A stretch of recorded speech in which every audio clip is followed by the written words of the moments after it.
think with sort of young people that have got autism, they are very apprehensive about going into a situation in a hospital and talking to strangers. So I think the atmosphere into which you walk has got to be more relaxed. The consultant or the nurse or whatever has got to acknowledge that person has learning disabilities and try and make things as easy and as comfortable as possible. We didn't feel quite as safe. It was a stranger environment. And also because of his age, a lot of the consultants that you got in touch with wanted to speak to James. Well, because of his autism and his learning difficulties, he would expect me to answer, or he didn't understand what they were asking him. He has a very high pain threshold. He can be poorly and you don't really know he's poorly, and he can't actually explain that to you. And we found sometimes some of the consultants didn't understand that. You do feel a bit out on the limb sometimes, because there might be something might arise and you think, I could just do with talking to somebody about that. And you don't know who to go to. You don't want to bother the GP surgery. But Michael has a lot of medical issues now as he's got older. He's had terrible problems with his thyroid.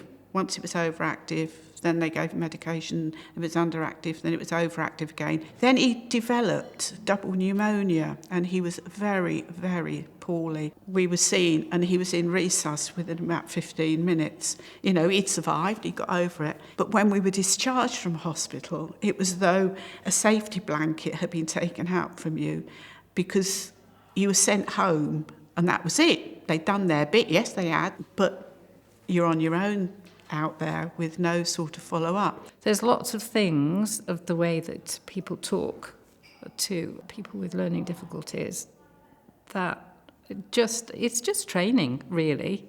The professional has got in their mind what they want to say and starts using ridiculously long words. And I'm having to say, could you explain that bit again? And again, if that happens too many times, the general could just get fed up. She's not going to listen. She's not going to follow.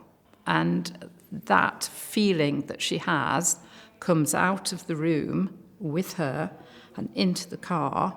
And then when you're at home and you try to do the exercise or whatever it is that they want you to do, she has bad memories of it, and she's reluctant to do it and to cooperate. Through my role as a trustee for a child of mine, I am actually on the panel, the governance panel for the LEADER programme, and I've done that now for sort of 18 months or so.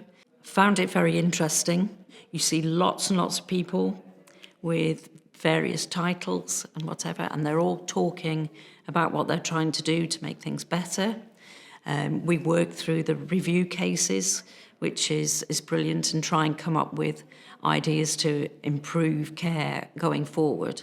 But it's also beneficial then when you hear that it's gone to the next level and then certain things have happened, like the health passport becoming more commonly used, the annual reviews and comments that have come back on annual reviews and what should be done in annual reviews.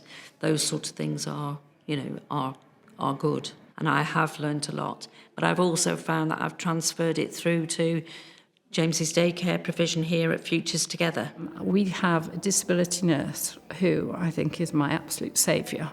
Sometimes if there's bad behaviour that you're dealing with, she sees it from another viewpoint and can explain it and come up with ideas of how to deal with it. Everybody should have a learning disability nurse in the community to be able to just call on, just to give support and backup. When they go above and beyond, it makes you feel that you're not alone.